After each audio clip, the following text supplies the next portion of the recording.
assault and batteries, but my trunk stay ever ready. Assault and battery, if you scared, you never ready. All right, so with John Cena's retirement tour basically coming to an end in a month, we are going to see him for the last time.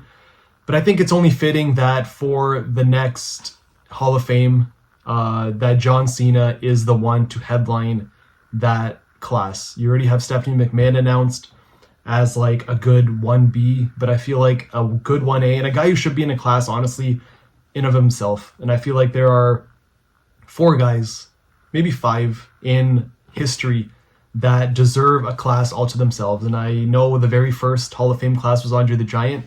He was in a class all to himself, so that's like one.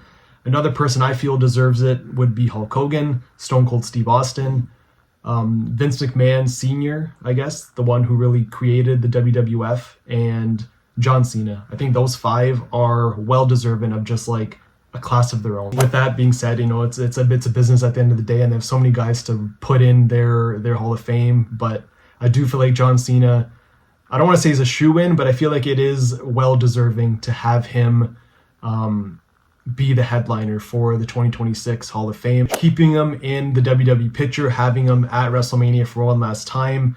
And I think it's where he won his last world title in Las Vegas in that building. So I think it would be a good way for him to kind of achieve something else. The same place he won the WWE title is the same place he's going to receive that Hall of Fame notoriety. And again, just a guy who's so deserving. He's now the Grand Slam champion.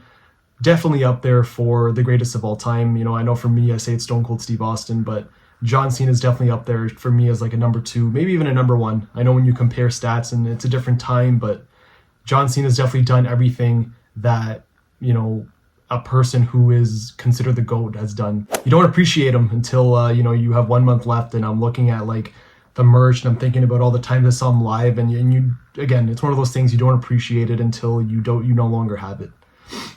The first pay-per-view I saw John Cena wrestle in was Breaking Point, him versus Randy Orton in Montreal in an I Quit match. And looking back, I'm like, man, I saw this like live and I didn't appreciate it. I saw The Rock and John Cena at WrestleMania 28 and 29. Those ones I was fully indulged. I was fully present. I knew what I was seeing was special. But again, you just I've seen him at so many Raws, so many SmackDowns, random pay-per-views.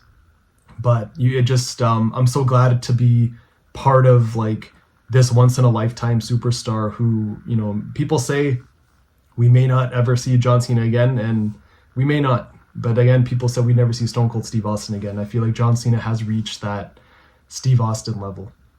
And I feel like putting him in the Hall of Fame is just the final seal of like approval, the thank you for your service, 25, 26 years.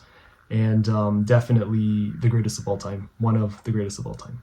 So let me know what you guys think. John Cena, the Hall of Fame. And I'll see you guys in the next video.